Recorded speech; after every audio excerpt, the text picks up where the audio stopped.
Here we are again, Michael.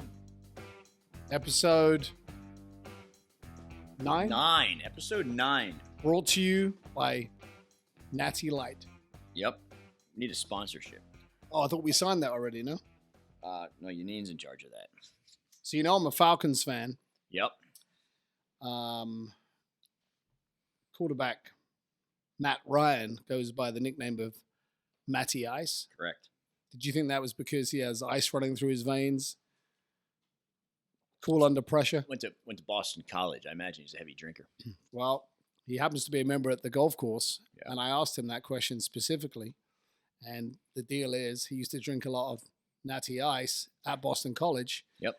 And then in college, they started calling him Matty Ice. We went through a natty ice phase back in high school into early college because it's dirt cheap and 5.9% alcohol. It's not bad. Knock you on your ass. Well, this is Natty Light. Natty Ice is 5.9%. It tastes like gasoline more often than not. Yeah. It was a fun crowd I was running with then. It was I moved to Kansas City in my junior year.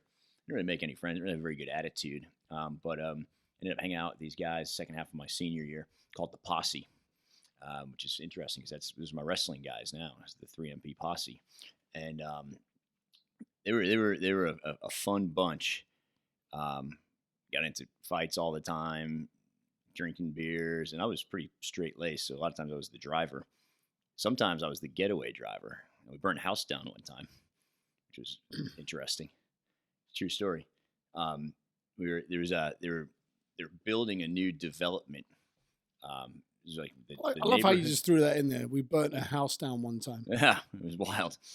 I'm still worried. Sometimes I'll wake up at night after having a dream that they came for us. But we were it was a development that was being built behind the development that I lived in. And it was all farmland. It's out in Kansas City. So it was all farmland. So you got 1,000 acres. I don't even know how much it would have been that they cleared and they put the roads in. But they hadn't built any houses yet and they hadn't put the sewers in yet. So you had big cement pipes. And there was this old farmhouse that was still standing on the property. And so one summer, that was our hangout. We would go out to the farmhouse and we'd go into the neighborhood that hadn't been built yet. And we'd throw parties in these big, concrete cylinders. And yeah, you do it for a little while, and high school kids get kind of bored. And so let's go into the farmhouse. And so then you'd have, you'd be there with 15, 20 people, and 5 or 6 of them would go into, the farmhouse, and they'd do, whatever they do. And then they'd come back, hey, we're in the farmhouse, sitting on the couch in the farmhouse, just chilling, whatever. And okay, no big deal. One night, one of my buddies, C-Rock, comes Chris running. Rock? Nope, C-Rock. Because we burned a house down that night, I'm not going to actually use his real name. He just goes by C-Rock. He comes running back to where we all were, and he's like, the farmhouse is on fire. What do you mean the farmhouse is on fire? And we lit the couch on fire, and now the whole house is on fire. And I looked at the farm. First, I was like, "What? Quit fucking around." And I looked at the farmhouse, and it looked like the lights were on the inside of the house. And I was like, "Well, they got soft glow. They've got furniture, so maybe they have lights." I'm like, "Whatever. I'm going home." So I got my geo tracker, me and my buddy, and we drove out of the neighborhood down to the McDonald's, sitting at the McDonald's drive-through, and then we hear sirens and friggin' fire trucks start flying past us, and we turn around and look up on to the hill where the neighborhood and then the farmhouse were, and the sky is glowing, ablaze, and you're like, holy shit, he burnt the fucking farmhouse down. And then we were obviously in a massive panic. Now, in reality, other than having a couple of natty ices, we didn't really do anything wrong, me and the guy I was with, but we were panicked. So we met the other guy who drove the other car out there. We met him at like gas station or something, and we ended up in his basement. Like, all right, here's the story. we weren't there. Nowhere near the farmhouse. This is what we were doing, and then we were playing video games. Where were you last night, boys? Not nowhere near the farmhouse. No, we weren't close to the farmhouse. And so we got our story down, and then we went home, and my parents woke up, the family, and probably 3 o'clock in the morning because they smelled smoke. It was fairly close to our house. They thought our house was on fire, but it was the damn farmhouse. And I tell you, man, there was several months. We were in high school, and anytime, the loudspeaker would go on in the classroom and they need someone to go to the principal's, like we were just petrified. They've got us. That we were going to go to jail for burning down the farmhouse. And then we started to think about, they're going to have to take that farmhouse down anyway to build this new neighborhood. So they probably ended up just collecting some insurance on it. You did them a favor. Burnt down. We did them a favor. They took the money, and no one ever came after us. So speaking of insurance, I have an interesting story from just this past week. Really? So my mum and dad are in town from England, staying in an Airbnb currently. Yep. Well, they were. They've moved out now. My dad had a little Keurig machine in the room, and all was well until the time that he forgot to put the cup underneath the Keurig machine. And then the coffee poured out on the table onto the floor.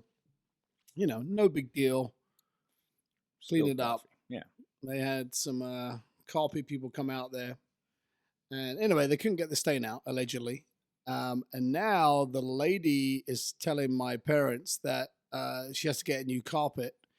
And the room is about, I don't know how big. It's not very big. But the lady's telling them that the carpet's going to cost $7,500. It's a magic carpet. Maybe it'll fly him back to England. Yeah, anyway, so, but she doesn't have insurance, allegedly. So I'm you know what? I'm gonna get involved. I would go after her. So what we got on the agenda this weekend here? We got big fight Saturday night. You into boxing? Right. Into boxing? England versus the world. America. America, yeah. Boxing is a global sport. And when Deontay Wilder knocks out, you could be the world champion at boxing because they let all the countries have a shot. Yeah, they also anyway. Have, I don't want have to 19 belts, so boxing is a bit. Yeah, but you can be the unified. Else. Yeah. So we got Fury Tyson versus Fury, Wilder, the Gypsy King from England, versus Deontay Wilder from Alabama, I believe. Yeah, who you got? I might watch that one. I'm gonna go with the English guy. Why not? I'm probably gonna go with the American guy. Hope he wears the trunks that Apollo wore in Rocky IV right before he died. Yeah, he might. I haven't watched a boxing bout in over a year, I would say. So I usually watch about one a year. I think this might be the weekend I do it. Remember, we got the what was it, Mayweather-Pacquiao fight? Remember that at your place? Oh, yeah. We had a couple of young guys that were working with us, Zach Feeler, and he said, let's watch the fight, and we're gonna play Wizard Sticks. Oh, that's like, what the hell is Wizard Sticks? And he goes, you each get a case of beer, and every time you drink one, you duct tape it to the bottom of the next one. And after you drink enough, you've got a wizard staff.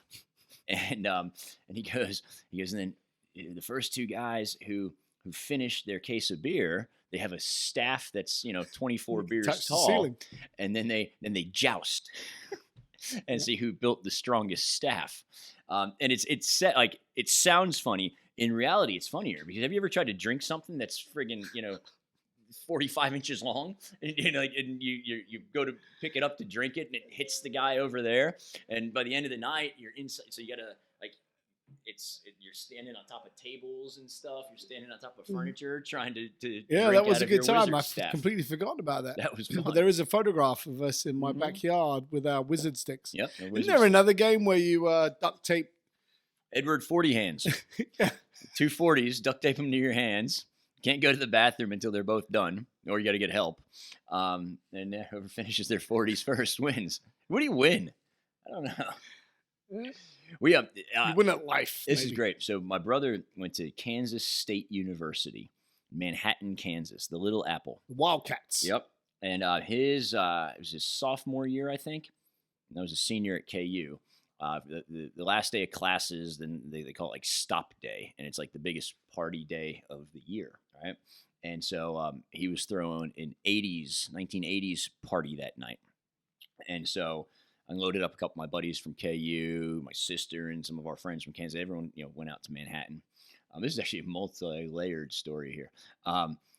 And they started at 4 o'clock. We had to be in these guys' backyard. 4 o'clock p.m. Yep. We were going to a keg race, right? Okay. And there was teams of 6 or 7 people, right? and each team had their own keg. So you were responsible for bringing your own keg to the race, right? And then the team that finishes the keg first wins another keg. There's rules, right? So obviously you can drink out a cup, or you can do keg stands, whatever. You had to finish the keg. If you threw up, they had a stage set up. It was like a deck, but it wasn't like attached to the house. It was like in the corner. It was a legit stage in their backyard where the umpires, the referees were. They had on like the Foot Locker referee shirts, right? And then they would mingle through the crowd, make sure no one was cheating and pouring out beer. If you threw up, you had to go up onto the stage with the wiffle ball bat, and you had to spin around 25 times. If you threw up, you had to do that, which then made them throw up again. And that was the penalty for throwing up. And that's how they started the night. And that was before it was going to be the biggest party of the year. My brother lived in these townhouses, and they had two big townhouse units with probably 8 townhouses in each that were combining for this big party. And we bought so many cases of Natty Light, but then we didn't want we are again. We didn't want people to take the Natty Light, on their own, and we're going to hand them out as the party's going. So we got rid of a bed, kept the mattress, got rid of a bed, and then just stacked 30 packs of Natty Light, and then put the mattress on top of it. So it was like a bed of Natty, and then put the sheets and blankets and all that stuff over it, right? And my buddy Biggie was coming in from Kansas City, and another buddy had to wait for him to get off work to drive him out to Manhattan. Biggie got there, and he got there at 6 o'clock. So it was after the keg race. The keg race was done in 25 minutes. I'm like, what the heck? People just it depends on how many people you have around the keg, I suppose. Well, I think there was a limit because you had to register for it, and teams had names. Some of them had uniforms, right? Yeah. So Biggie gets to Manhattan at about 6 o'clock, and is wasted, passed out by 6:45. It's a strong Biggie's effort. a big dude, especially this time. I mean, God bless him. He's lost over 100 pounds now. But at this point, he's probably maybe 5'10", and at this point in his life, he was probably 320, right? So we could put him away. Passes out allegedly. in 45 minutes on top of the bed that we had all of the beer under. Stashed. And we couldn't move him. And so I was like, hey, I'm gonna teach Biggie a lesson. And so I grabbed a piece of paper and a pen. I couldn't budge him, couldn't get him awake, couldn't move him because he's huge. I grabbed a piece of paper and I wrote "kick me" on it, pulled the back of his pants down, and stapled it to his ass, like on Jackass. So I stapled a "kick me" sign to his ass. And when we needed beer all night, we'd go upstairs, we'd kick him, and then we'd try to wedge a 30-pack out from underneath the bed. Amazing. Some good Biggie stories. Yeah. We haven't talked about those yet. So back to the fight. Yeah. Or back to Airbnb. So it was a fight. It was Roy Jones Jr. against somebody. That was a fight that night. Oh, that was your point. So there was a fight that night, and then it started raining. So everyone goes into all the apartments, and then the cops show up. And my brother's apartment was ground zero. It's where all the beer was. It was it. So the cops show up. My brother is a sophomore in college. He's 19, 20 years old. Not underage. Underage. So are all of his roommates. Who wasn't underage? Me. So it's now 3 o'clock in the morning, and I'm standing out in the rain talking to the police. They put me in the back of the cop car. I ended up getting a ticket for disturbing the peace in Manhattan, Kansas, because I was the only one who was actually old enough to have a beer and took the fall for the crew. So it was a hell of a memory, that one was. So my freshman year of college at the esteemed Bury College, I'd been to university in England for a year, so I was well acquainted with the drinking option. Came to Bury, as you know, and Tri Campus. Anyway, I went to a house party my first semester, and again, I'm straight off the boat. We're all standing in the kitchen, having a good time. And then all of a sudden, people started running out that back door, and they were saying 5-0, 5-0. Well, I didn't know what that meant. So I just leaned on the counter, drinking my beer. I was 19. And next thing you know, I'm chatting to a cop. And he goes, "Sir, have you been drinking?" I literally had a beer in my hand, and I was like, "Well, honesty is the best policy." My parents always, told me that. I go, "Yes, sir," and he goes, "Are you under the age of 21?" I go, "Yes, sir." He goes, "Okay, you're going to jail." So I went to jail within me. Luckily, 4 or 5 of the guys from the golf team went to jail that night. Because I think if I was the only one, I could have been toting my ass back. But considering the most of the team were in jail, we ended up doing like sprinting and running and whatever. What's funny about how the cops even showed up? So we're all in the townhouse having a good time. There's a guy, one of these country boys from Floyd County. He's out in the parking lot, and it was, it wasn't on campus. These were just, townhomes in Rome. So there were regular people that lived in these townhomes. And this guy showed up, and he had one of those trucks that had like the CB radio thing, and he had the big, speaker on the 2 speakers, I think, on the top of his big truck with the big wheels. And he was outside messing around going, "This is the police, come out with your hands up," right? Well, some lady 3 doors down comes out, and he goes, "No, not you, you fat bitch, go back inside." And then she called the cops. True story. At that same place that my brother lived there in Manhattan, they at that same party, country boy like who you're describing, gave this dude John a shot, telling him it was whiskey. It was rifle cleaner.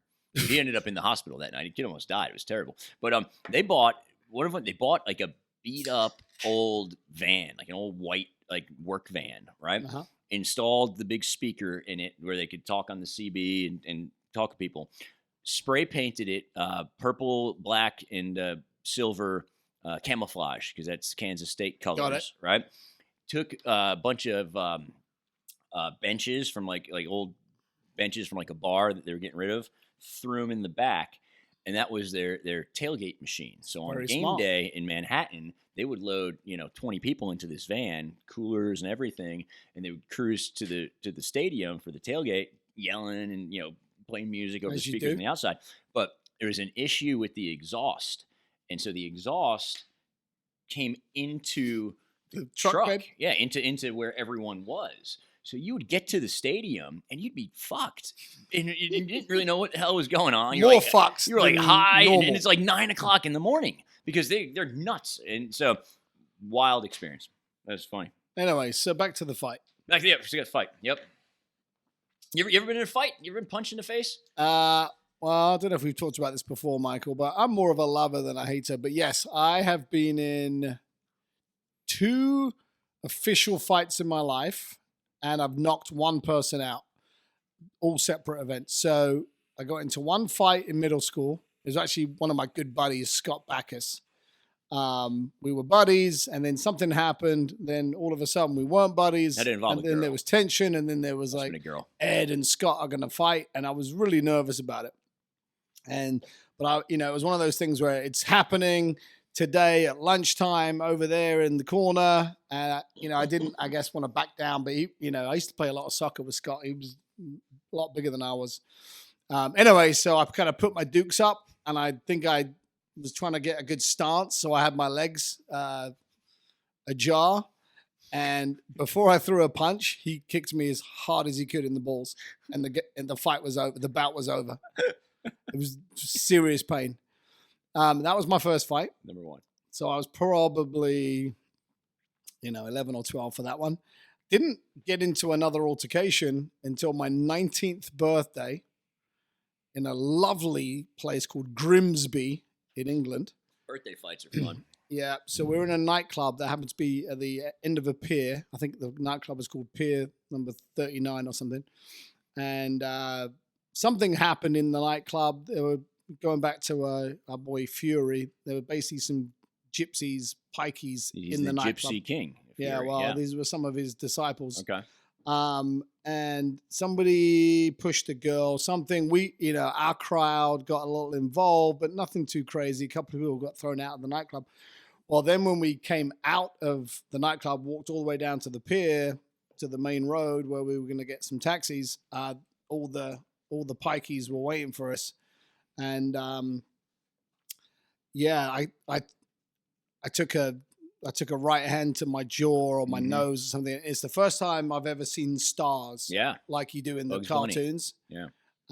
And that didn't feel good. So I bowed out fairly quickly.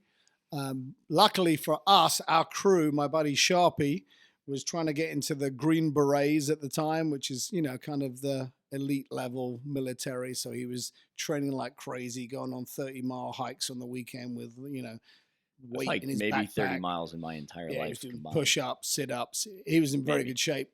And Stretch. so Sharpie, it was like something out of a Bruce Lee movie. It was him. So I was out. I took one punch and I was, this isn't my cup of tea. It's my birthday. I think I told that to the guy. I go, it's my birthday. Don't hit me. And so I was out. My buddy, the Weasel, Andrew Ritchie, he sat on a wall the entire time, smoking a cigarette, watching us get our asses kicked. Another one of my buddies, Ed Tomlin, had just had ACL surgery, and he got punched in the face and told the guy that he had a prosthetic limb. Anyway, so it was basically Sharpie versus 7 or 8 pikeys, and it was one of the most amazing things I've ever seen. He got very lucky. He was just punching, swinging elbows, kicking, and literally, this is kind of how I remember it, dropped everybody. And he ended up with his shirt off as well. One of them ripped his shirt off. So he's standing in the streets, bunch of people watching at this point, bunch of cabs waiting, and Sharpie has dropped all of them. And then they pulled out a knife. And at which point we ran away as fast as we could. You gotta know when to hold them. Mm-hmm. Know when to fight. What's the expression? You don't want to show up to a knife fight or gunfight with a knife. You also don't want to show up to a regular, you don't want to show up to a knife fight with a fist. Yeah. Yeah. High point of Sharpie's life. It was. We actually spoke to him recently. That was the highlight of his life, and it's pretty much gone downhill ever since then. That was it. He peaked in 1995. Oh man. Hey, something inside of a man changes when they get punched in the face. Absolutely. I feel like every man should get punched in the face at some point. At least once. It jars something inside of you that keeps you in check. And you can tell who hasn't been punched in the face. Spend a little bit of time with someone whether or not they've been punched in the face. If you're listening right now and you've never been punched in the face and you're a guy, get into it this weekend. Listen up. Do it. The person... Donald Trump has never been punched in the face. Never. You know who's been punched in the face? Biggie. Biggie's been punched in the face. Uh-huh. Just based on your face, dude. I would say you've been punched in the face multiple times. I've been punched in the face multiple times. That's how I started going bald. You know that? So punched the hair off of you? Kinda.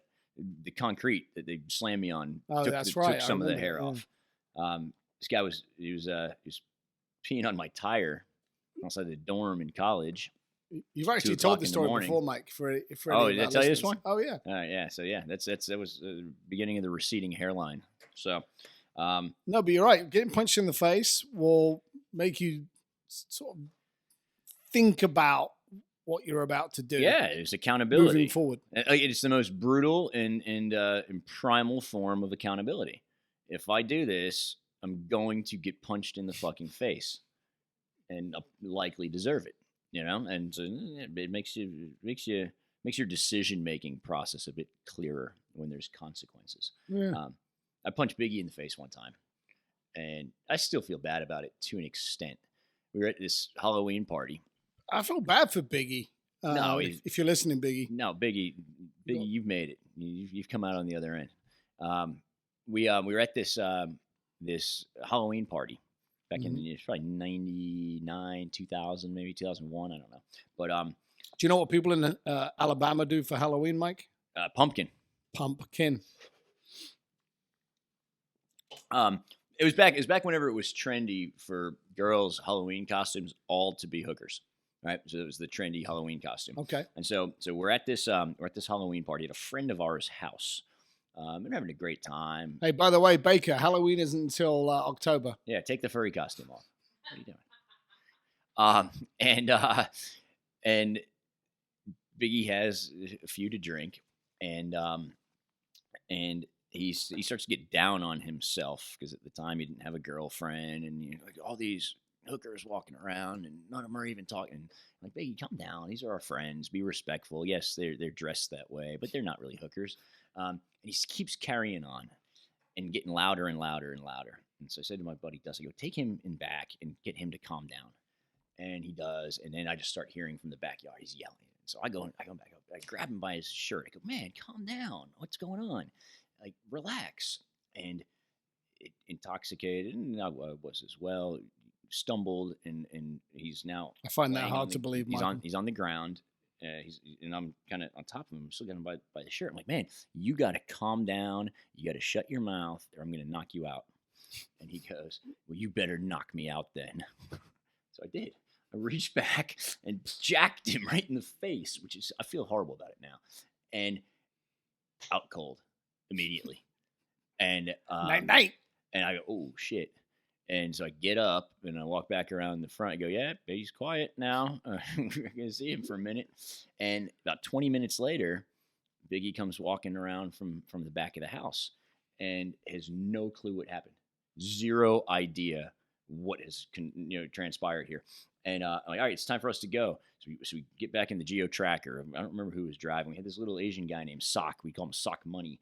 He was with us because he liked to hang out with us because we were fun.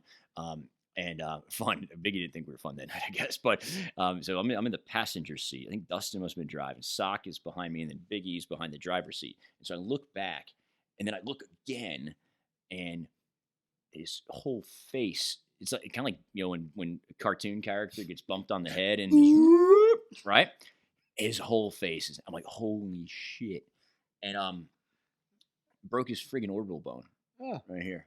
Yeah. It's nothing to be proud of, Michael. That's your friend. I feel horrible. Again, and then I was the best man in his wedding. Hey, it's the thing about guys versus girls. Guys can have major discrepancies. Bang it out, so to speak, and then they're cool again. Let's go grab a beer. Women, on the other hand, will hate each other for centuries. Over something that was said that wasn't even really said. It was just how it was perceived in one of their heads, Yeah. Which I hate that. But Biggie, if you're listening, I love you, and I would not have knocked you out had you not told me to. In my defense, following instructions. Yeah, I was just following instructions. And they're good fight stories. I've been in a few fights. The one about when the guy was peeing on my car. It wasn't a truck. Oh, by the way, I didn't finish. I've been in 2 fights and I've knocked one guy out. Okay. When I was probably about 8 or 9, I was doing some karate moves with my buddy Bjorn Gent, who's Swedish. Hope you're doing well, Bjorn. Bjorn Gent, yeah, or Gent. I forget how we pronounced it. But we were. After school, we were in the guest room at my mom and dad's house, jumping up and down on the bed, doing karate moves. And I caught him with a sort of roundhouse kick, or at least what I thought might have been that, right on his chin, out. And then I was like, ooh, oh, wake up, buddy. Sorry. Yeah, so that was sort of an accident. Well, not really, because I was trying to do it, but you didn't. It wasn't like I knew what I was doing. Yeah. But yeah, that's it. We went. I don't like fighting, Mike. No. It's not good. Doesn't suit me. Me and my buddy Cornette got in a bar fight a year ago, and I was like, bro, I'm 38 at the time. He's 42. I'm like, we can't get in bar fight. What the hell are we doing? His wife started. Amazing. When I was in high school, me and my buddy Mike Desimone went around the cafeteria at school for about 2 months, like after everyone would buy their lunch, and this back people carried cash. Hey, you got any change? We collected all this change until we had enough change to go to the mall to service merchandise to buy a pair of boxing gloves because we wanted a box, right? But we only had enough for one pair. So you, hang on, let me just backtrack here. You basically begged other people for money. Yeah, so we could go get gloves so we could fight each other. All right. Yeah, why not? And so we get this pair of boxing gloves, and then we set up like a little, 9th grade fight club at Mike's house. We put a mattress on the floor. The first rule of Fight Club is you beg for money on the front money end. to get gloves, right? Well, so we set up this this, king size mattress on the floor. We would go to the old like TV guide channel because it had the little clock that counted down like minutes and seconds in the corner. And that's how we would time the rounds. But we had to rotate. So like in the first round, if I had the right glove, he'd have the left glove. You could only use the hand that had the glove on it. And then the second round, you'd switch gloves. And so and you never thought to save up for a second set of gloves? Well, I think probably the plan was to get a second set of gloves. What are you going to do? Let the first set just sit there and not fight in the meantime? Yeah. Well, no, I get in the short term. Yeah. You go with what you got. Yeah. So and then it got fun because that was part of the challenge was one-handed fighting. You're like, oh, I got to go left-handed now and so for then, the next 2 minutes. This could be like the Fight Club move. It got bigger and bigger, and we'd have 5 or 6 guys after school would go over to Mike's house and we'd fight each other. And at first, this is the first time I ever knocked anyone out. It was fighting Bobby Stever, and he hit me good and rattled me to where my brain wasn't working clearly, and then I came back and I hit him with my glove hand, but then just natural instinct, I combo and clocked him with my non-glove hand, bare fist, and boom, bare knuckles, boom, done. He was out. Yeah, that was the first time I knocked anyone out. The second time was Biggie. Those are the only 2 that I've knocked out in my life. I've not been knocked out, thank God. Yeah, it's only a matter of time. I'm retired. Yeah, with a face and a mouth like that over there. Face. I mean, that's kind of what happened. By the way, Mike, I think I've said this before. You have the absolute perfect face for radio and podcasts. You said a lot of the same shit over and over again, but I'm humoring you for the sake of our audience. Yeah, it's entertaining. Always entertaining, Michael. Yep. Well, you ever come up with any inventions? Oh, we're going to start this. Yeah, I invented quite a few things. And honestly, I shouldn't be sitting here with you talking to me right now. I should be on a friggin' yacht somewhere. So you want to know what I invented? I invented the Swiffer, and I invented Instagram. Yeah. Both. What did you do with it? Well, not get paid. I didn't do anything. No. So I made it. So in fourth ideas grade, are worthless, Michael. Fourth grade, take some action. So 4th grade, right? We had this little competition, and it was called Invent America or something, right? Uh-huh. And I invented with the help of my mom. So if you win Invent America, do you become the world champion inventor? Yeah. Okay. Just clarifying. No, apparently you don't, because I didn't even win, but someone's making billions off my fucking Swiffer. So I invented the one move mop with the help of my mother. Give her a shout out. She's like, Mike, I wish that there was a mop that had the soap and water in it already, and then just had a little tube that you could put it. So it was the one move mop. I filmed a little infomercial, little 4th grade me, invented that shit. Nothing. Not a cent. It cost me money because I had and to buy a now fucking your mop. teacher is my teacher now is retired. Yeah. She's doing great. Hey, Mike, this is a really good idea. Mike, I don't think it's gonna work. Do you have the drawings for it by any chance? Thanks. I'm gonna go home tonight and grade them, and I'll get back to you. Yeah. So I invented the Swiffer, and then I invented Instagram. 2008. Facebook was coming out or whatever. It was out, I guess, and it was becoming more popular. And I was like, I don't want to read the thoughts on your mind. I don't want to read your shit. Just show me a cool picture. And I was like, why don't we make an app? It's just the pictures. Like, forget the words. Like, I don't give a shit how you feel. Like, show me something cool. And now I'm going to make an app that's just the pictures. And I was going to call it Peek. It's going to be a little peek into your world. And, but then you did nothing with it. Didn't do that either. No. Yeah. Oh, well. So, I'm due. So that was, 2 great ideas. And I was 28 at the time. So every, 14 years. So I'm about due. All right. Stay tuned, brother. Something else is coming. Well, here's what it's going to be, right?